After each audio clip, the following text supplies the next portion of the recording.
Cumprimento a todos e quero colocar aqui registrado mais um pensamento sobre o Evangelho e que na verdade mostra que muitas igrejas não tocam nesse assunto e estão em desacordo com isso, não estão com interesse nenhum em falar sobre isso.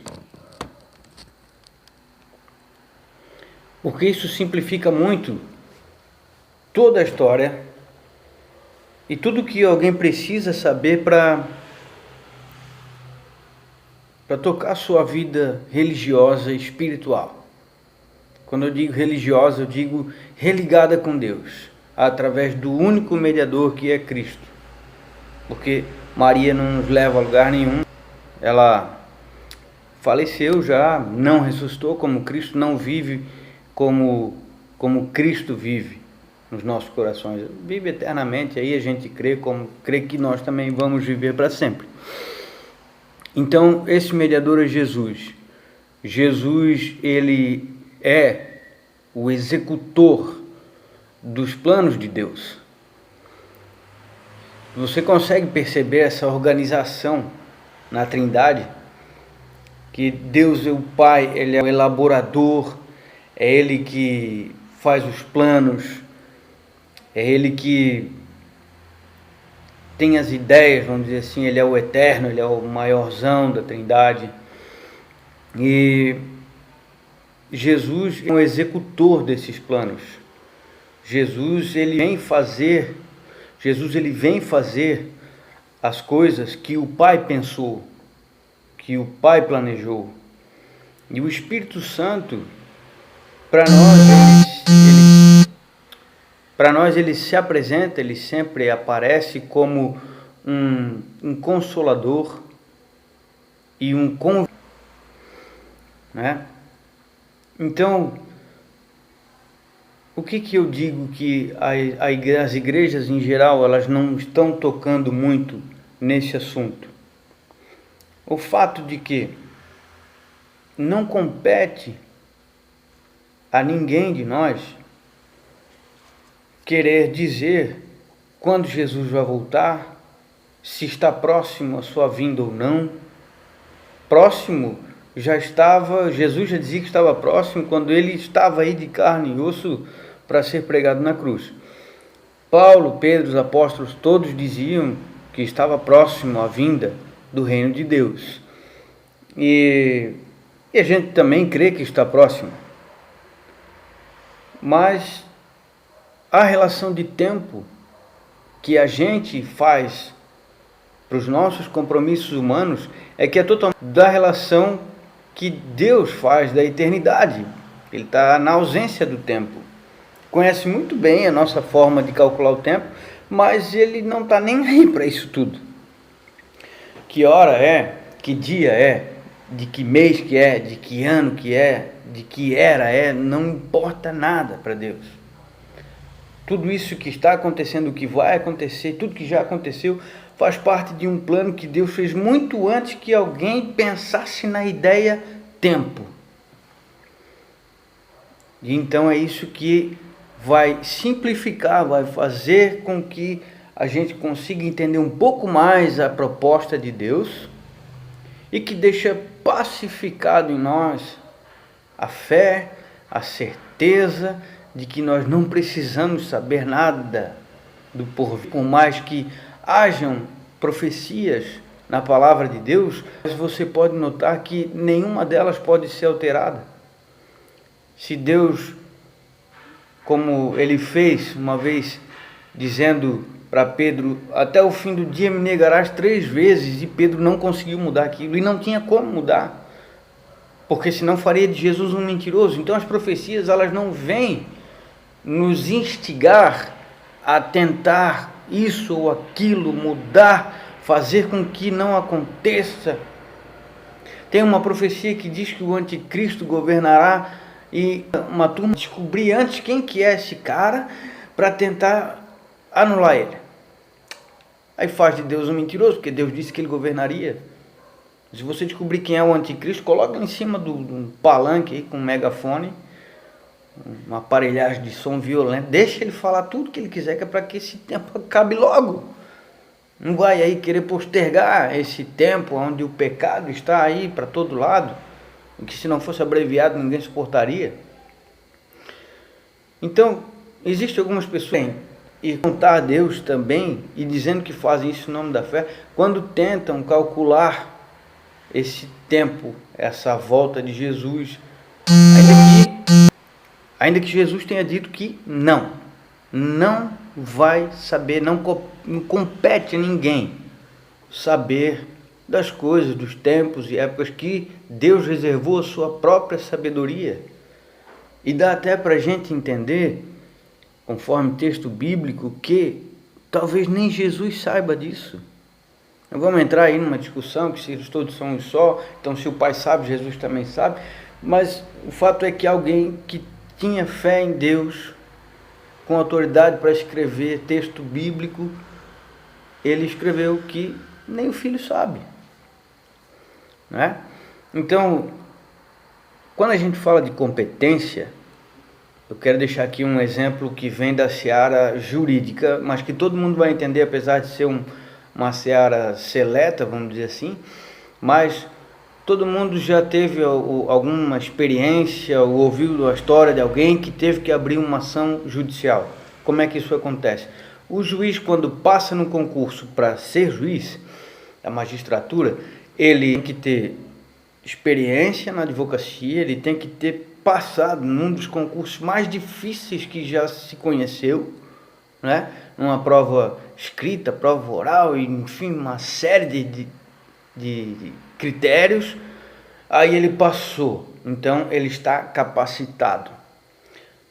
Mas quando ele entra no fórum ali, onde ele vai começar a carreira dele, juiz substituto, o Estado chega para ele e diz assim: olha, muito boa a tua capacitação, está comprovada, mas nós não vamos mandar tudo que é tipo de processo para te julgar, não. Tá? Aí o cara pode dizer de processo.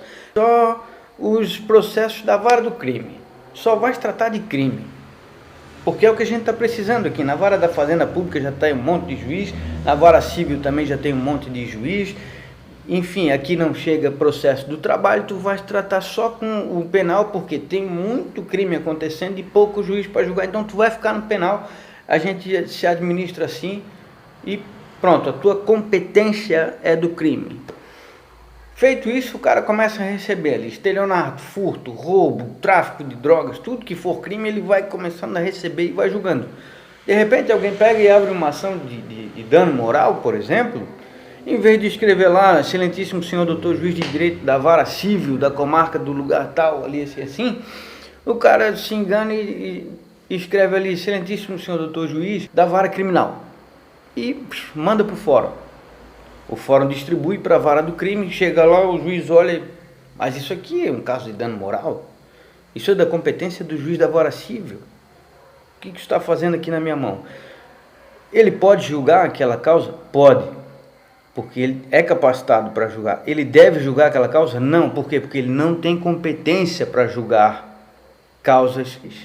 A competência dele é para julgar crime, dano moral. Não trata-se de crime, então ele deve declinar de julgar aquilo para que seja distribuído para a vara civil, né? Para que o advogado entende lá a sua petição e vá para a vara que tem competência para fazer aquilo.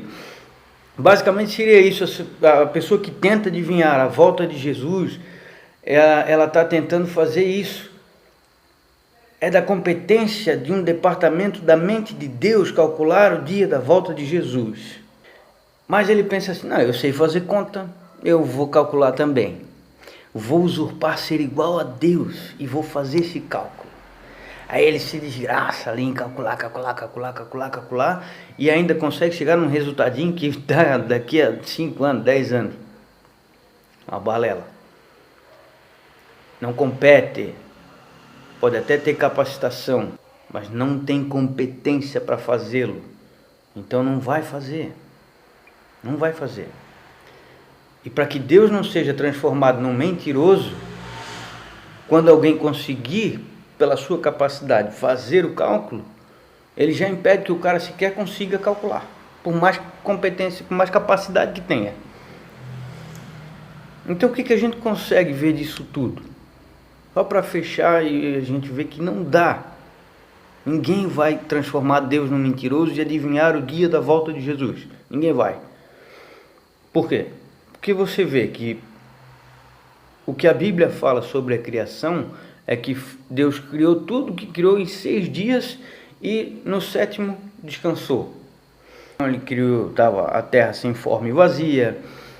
Ele depois criou os céus e a terra, depois tinha água tudo em volta. A ciência já diz que existia uma era glacial, onde a terra estava envolvida por gelo, que é água em estado sólido, e criou as plantas e foi criando tudo que ele tinha planejado, e tudo isso foi planejado pelo Pai e executado pelo Filho. Tanto que em João, capítulo 1, o João diz: no princípio era o Verbo estava com Deus e o Verbo era Deus. Que verbo era esse? Ele estava querendo dizer, de uma forma bem reduzida, que criação.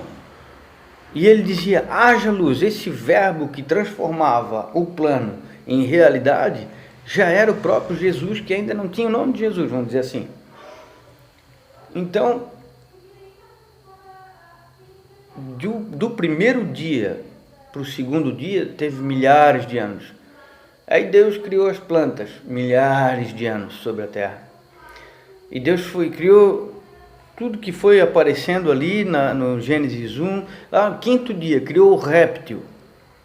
Aí fala réptil, você pensa cobra, sapo. Mas os dinossauros também eram répteis.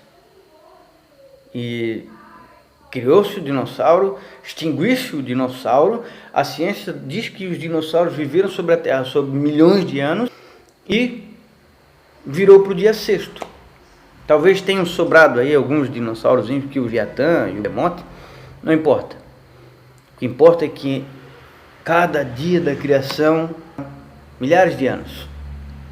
6º dia, Deus criou o homem se espalhou sobre a terra. Quando está lá em Gênesis, ele diz assim: e Deus vem ter com o homem para convidá-lo para o dia 7º, onde Deus descansaria das suas obras. Traduzindo um pouco mais, Deus ia dar uma festa no dia 7º e convidou o homem: chega de trabalhar, chega de feitura de fundação do mundo, chega de criar, chega de dar nome aos bichos, chega, vamos descansar, vamos fazer uma festa. E já está ali 5 para meia-noite, dia 6º já, o Adão resolve olhar para Deus e: não, tá louco, vim aqui te convidar para uma festa. Se alguém te convidasse para uma festa de gala, tu ia, rapaz. Eu estou te convidando para uma festa minha, para lá de gala.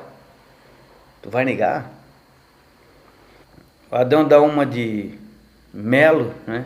E diz assim: olha, não só vão negar, como o cerimonialista do reino de Deus não pode ter contato direto com o ministro da humanidade caída. E vaza embora. Virou do dia 6º para o dia 7º, foi para a festa, para o descanso dele. O homem não quis ir, beleza. Deus fala pro Adão assim: olha, tu não quiseste vir, né? Eu agora talha da terra tudo que é pecador fedido, catinguento mesmo do pecado, para vir para cá, para minha festa, porque eu aqui não vou ficar assim. Jesus diz isso, ele fala de uma parábola de um homem que deu uma festa, convidou seus amigos todos, e todos negaram, dizendo: não posso, não vou, não quero. Então o cerimonialista daquela festa volta e diz ao seu senhor: olha, ninguém aceitou o teu convite para a tua festa, todos fizeram satisfeita. Então aquele senhor olha e diz para o cerimonialista: então vai, convida todos os pobres e manda vir tudo, que a festa já está pronta, vai vir todo mundo. E assim foi. Estamos nós aqui no 7º dia da criação, recebendo esse convite de Deus: olha, venham para cá, venham para a minha festa. tô abrindo para vocês entrarem. Ah, mas a gente está todo sujo, a gente não está com vestes de festa, filho. Eu dou vestes limpas. Eu lavo vocês, eu dou vestes limpas para vocês, venham para minha festa. Então tem uma turma aí como nós, né, que aceitamos o convite, vamos se achegando na festa de Deus, o 7º dia do descanso, que no calendário de Deus não existe essa maluquice toda que a gente criou aqui embaixo, de 2019 depois de Cristo, isso é só nosso, para Deus isso não existe. E na hora que virar para o dia, quem entrou, entrou. Quem não entrou, pode ter certeza que não vai ter mais jeito de entrar. Já teve um camarada nosso que estava na festa, fez por onde ser expulso da festa e caiu na vala da condenação eterna, sem chance para ele, não vai ter jeito mais, tem mais jeito, né? E agora para nós esse é o tempo de aceitar o convite para entrar ali. Então se no primeiro dia, segundo, terceiro, quarto, quinto, sexto, rolaram, já provou, né? Como o Martinho Lutero também puxava muito para o lado de fazer com que a ciência confirmasse a palavra de Deus, não são antagônicos, mas um confirma o outro. A ciência só vem atrás de Deus confirmando realmente sobre a criação, sobre os dinossauros, sobre tudo. Quem acha que o dinossauro não existiu porque não tem na Bíblia, mas a ciência diz que tem, leia Jó 41, 42, dá uma lida lá que vai ver se a Bíblia não diz que tinha dinossauro.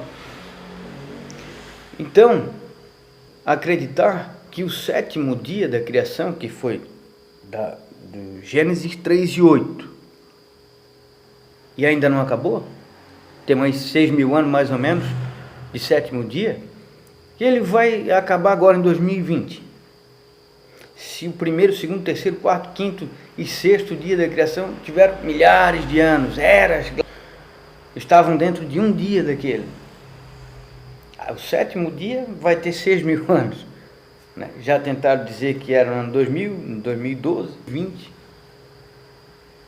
Ou seja, esse pessoal está revelando que nem capacidade para calcular tem, não tem competência, a gente já sabe. Jesus falou no caminho de Emaús para os discípulos, saber de tempos e eras que Deus reservou para a sua própria consciência. Tem um departamento na mente de Deus que vai fazer esse cálculo. Agora, capacitação também está mostrando que não tem, porque um cálculo super complexo dá um resultado de 6.000 anos. Não vou dizer que Deus não possa voltar amanhã, e tem uma duração muito menor, sim, mas não é isso que demonstra de Deus, vamos dizer assim, né? No entanto, se o homem conseguir ainda fazer um cálculo mais complexo e ver que o 7º dia vai durar milhares de anos, então Jesus voltará, também pode estar. Jesus disse, se eu não abreviasse aqueles dias, ninguém suportaria tanta maldade. Qual é o que a maldade se espalhou para a terra? Até o fim do 6º dia, estava tudo certo. O homem cai, a maldade entra, o homem vira para o 7º dia e a maldade se espalha sobre a terra no 7º dia. Qual é o dia que Jesus estava falando que seria abreviado?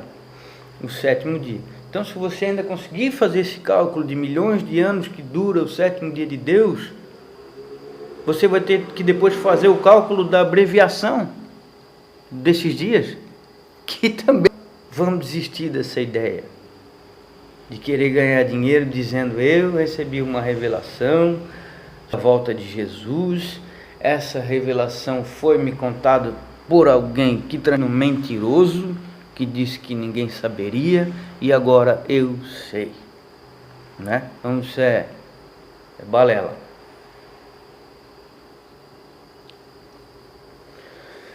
Sendo assim, amemos a todos, honremos ao Rei, amemos ao próximo e sigamos em frente.